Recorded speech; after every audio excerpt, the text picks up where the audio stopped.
Түз Ода Лондон, BBC, саламатсыздарбы. Дүйнөнүн чар тарабынан келген соңку жаңылыктар менен тааныштырабыз. Студияда Кубат Касымбеков. Непал ишемедеги зилзаланын кесепетин согушка салыштырды. Жер титирөөдөн 8 миллион адам, же калктын 1/3 жабыр тартты. АКШнын Балтимор шаарында өзгөчө кырдаал жарыяланды. Башламандыкка полиция абагында катуу жаракат алган афро-америкалык атуулдун өлүмү себеп болду. Дүйнөдөгү эң байыркы өңкүр сүрөттөрү биз тарыхый табылга кандай сакталганын көрсөтөбүз. Непалда ишемидеги кыйратуучу жер титирөөдөн каза тапкандардын саны 5000ден ашты. Бул зилзала кеминде 8 миллион адамга же калктын 1/3-ине кедергисин тийгизди. Өкмөт кырсыктын көлөмү чектен ашканын айтты. Аман калгандарга эл аралык жардам жеткириле баштады. Кудай сактаптыр. Непалдагы жер титирөөдө аман калган киши куткарылды. Аны көргөн эл сүйүндү. Бирок көпчүлүк учурда куткаруучулар каардуу зилзаланын ырайымсыз кесепетине туш болот. Алар бүгүн кечке казган бул орандыдан тирүү бир да кишини таппады. Ал аз келгенсип, жер дагы силкиниши мүмкүн деген кооптонуу бар. Үйүнө киргенден корккон эл сыртта турат. Суу жетишпейт. Бизге ичкенге таза суу керек. Таза суу жетпей элдин ден соолугу жабыркап жатат, дейт бул студент. 10 миңдеген кишилер автобус, унааларга тыгылып шаардан чыгып кетүүдө. Коркуп атабыз, көп киши өлдү. Жер титирөөдөн сактанып, айылыма кетип баратам, дейт дагы бир студент. Телефонго тартылган бул видеодо Тибетте жер катуу силкингенде жер көчкүлөр басканын көрсө болот. Куткаруучулар үчүн бул аймактардын көбүнө жетүү өтө татаал.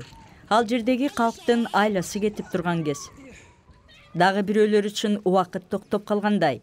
Алардын турмушу кадыресен угуна түшөрүнө дагы көп бар.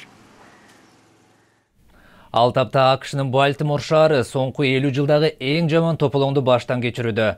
Башламандыкты токтотуу үчүн 1 апталык коменданттык саат киргизилди. Аймакка миңдеген аскер жана полицейлер келип түштү. Бул окуяга полициянын камагында катуу жаракат алган афро-америкалык атуулдун өлүмү себеп болду. Балтимор шаарында жүздөгөн жаш тургундар дүкөндөрдү талап тоноп, имараттарды өртөштү. Ошондой эле башламандыкты уюштургандар полиция менен кагылышып, аларга бөтөлкө жана таш ыргытышты. Расмийлердин айтымында бир нече полиция кызматкери жабыркап, бирөө комага түшкөн.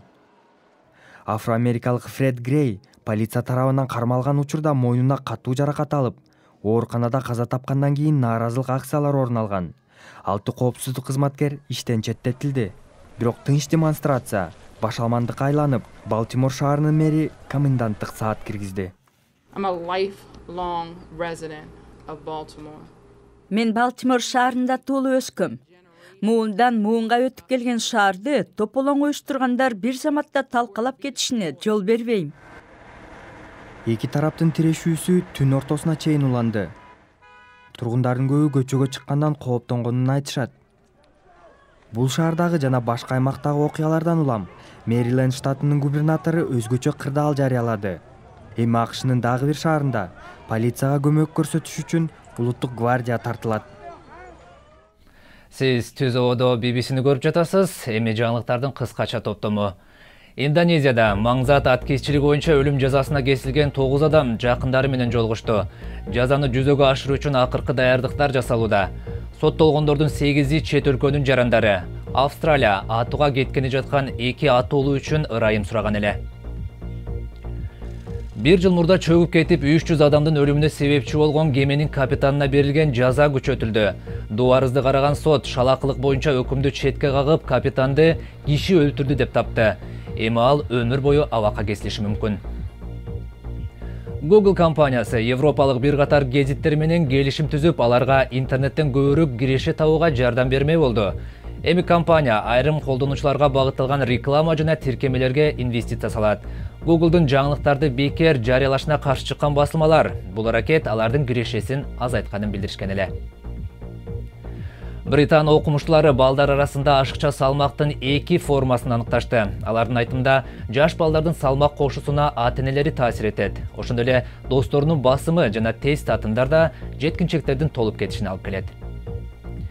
Рим папасы христиандарга кайрылып климаттын өзгөрүшүнө чара көрүүгө чакырды. Католик чиркөөсү бул маселе дүйнөнүн жакыр катмары үчүн олуттук коркунуч деп эсептейт. Бириккен Улуттар уюмунун баш катчысы Пан Ги Мун да Ватикан тарабынан уюштурулган конференцияда кайрылуу жасады. Франциянын түштүгүндөгү Шове үңкүрүндө тарыхтагы эң байыркы сүрөттөр бар. Бул баа жеткис табылганы сактоо үчүн үңкүр бекем жабылган. Эми анын көчүрмөсү жасалып чыкты. Чыныгы үңкүрдү да, көчүрмөнү да көрүүгө сейрек мүмкүнчүлүк алган кабарчыбыздын баяны. Байыркы замандан сакталып калган эң маанилүү үңкүр. Ал соңку учурга дейре Акиташ аскалардын арасында сакталып турган. Аска кулап үңкүрдү тосуп калган. Анын ичине эң акыркы жолу палеолит доорунда жашаган адам кирген. Бул сүрөт 35 000 жыл илгери тартылган. Буга чейин табылган сүрөттөрдүн эң байыркысы.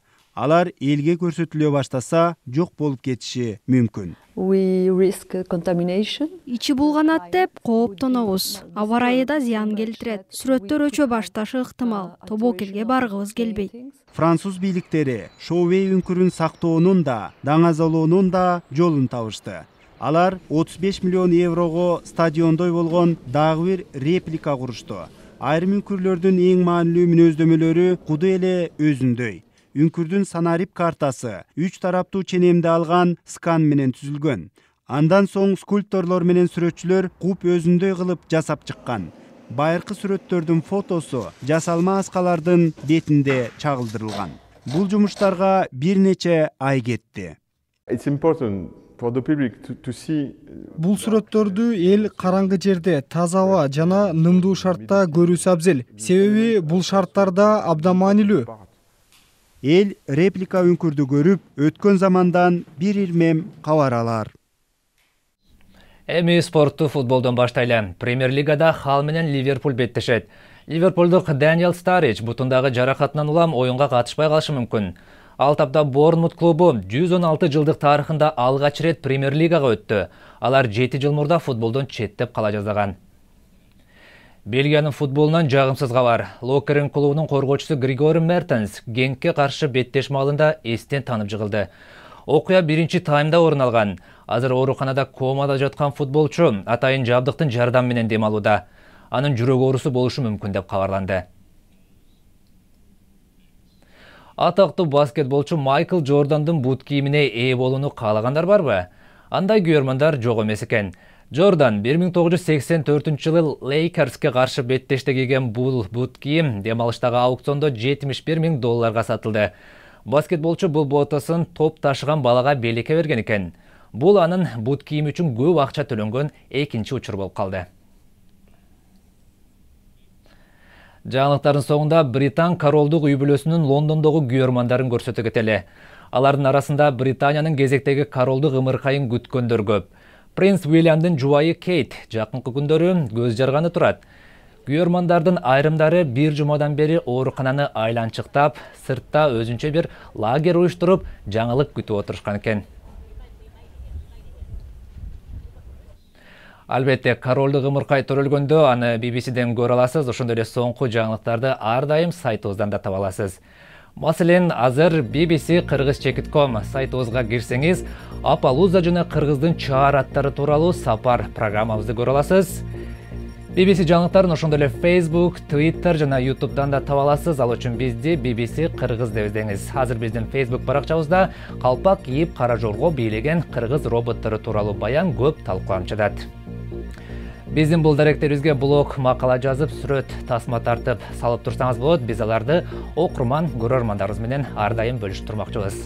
Дүйнөнүн чаар тарабынан келген соңку жаңылыктар мына ушулар болду. Алар менен тааныштырган Кубат Касымбеков. Саламатта туруңуздар.